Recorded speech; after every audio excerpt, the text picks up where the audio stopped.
Bonjour, je suis à nouveau à la recherche des lignes allemandes. Je viens de quitter le bois Lecomte et je suis désormais dans le sentier du bois sous la fosse à terre, à la recherche donc des lignes allemandes. Et ça tombe bien car en parcourant ce sentier où en plein hiver et en pleine crue sillonne la Vaux d'Ordelle, je viens de découvrir des traverses de voies de 60 avec un vestige de rail ici. Ce qui montre bien qu'il y avait de l'activité donc dans ce bois, notamment au départ des Français lorsque les Allemands ont investi tous ces lieux à l'issue donc des durs combats des 21 et 22 février 1916. Donc je poursuis mon chemin en espérant trouver d'autres vestiges. Me voici arrivé au bout du sentier dit de la Vaux d'Ordelle,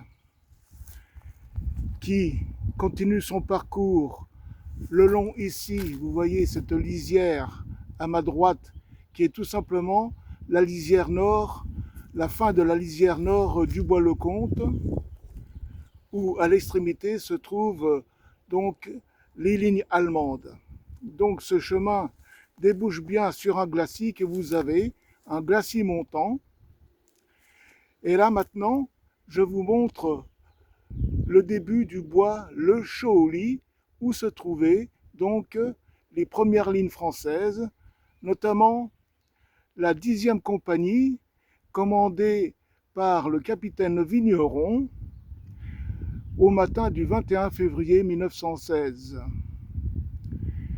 Et cette compagnie va être attaquée par les éléments du 115e Infanterie Regiment.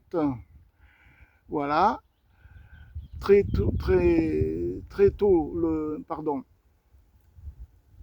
après l'effroyable bombardement donc du 21 février et également du 22 février, une bonne partie de la matinée.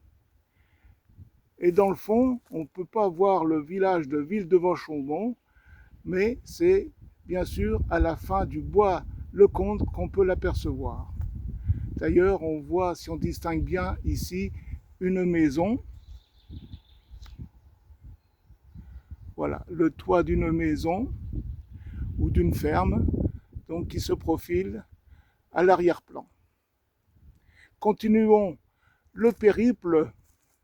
Il m'est interdit de passer dans cette propriété privée, puisque ce sont des prairies.